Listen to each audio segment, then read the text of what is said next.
বাংলাদেশের নারী ফুটবলে চলমান অস্থিরতার পর অবশেষে বিশেষ কমিটির প্রতিবেদন জমা পড়েছে বাফুফের সভাপতির দপ্তরে। বিদ্রোহী 18 নারী ফুটবলারের বিরুদ্ধে আনা হয়েছে শৃঙ্খলাভঙ্গের অভিযোগ, তবে ছাড় পাননি কোচ পিটার বাটলারও।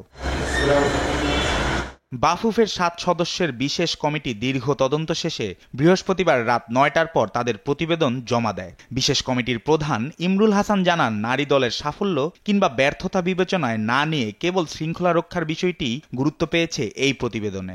সবচেয়ে বড় জিনিস যেটা হচ্ছে সেটা হচ্ছে ডিসিপ্লিন। সেখানে সাফল্য কিংবা ব্যর্থতা কোনো মূল প্রভাব হিসেবে কাজ করবে বলে আমার অন্তত মনে হয় না। প্রতিবেদনে উল্লেখ করা হয়েছে, বিদ্রোহী ফুটবলাররা 29 জানুয়ারি কোচ পিটার বাটলারের বিরুদ্ধে চিঠি জমা দেওয়ার পরপরই সংবাদ মাধ্যমের সামনে মুখ খুলে ভুল করেছেন। আর এছাড়াও বিশেষ কমিটি মনে করে দল পরিচালনায় ব্যর্থতার পাশাপাশি মিডিয়ার সামনে সাবিনাদের বিরুদ্ধে প্রকাশ্যে কঠোর মন্তব্য করে বাটলারও শৃঙ্খলা ভঙ্গ করেছেন। এই টালমাটাল পরিস্থিতির মধ্যেই প্রথমবারের মতো রাষ্ট্রীয় পুরস্কার পেল বাংলাদেশ নারী ফুটবল দল। তাদের দেয়া হয়েছে 21 পদক। 21 পদক পেয়েছে। এটা বাংলাদেশের ফুটবলের জন্য এটা শুধু ফুটবল না, আমি মনে করি যে কোনো স্পোর্টসের জন্য একটা বড় প্রাপ্তি। কবে নাগাদ চূড়ান্ত সিদ্ধান্ত আসবে তা নিশ্চিত নয়, তবে বাফুফে বস তাবিদ আওয়াল আরও এক দফা আলোচনা করতে পারেন দুপক্ষের সাথে, এমন ইঙ্গিত দিয়েছে কমিটি।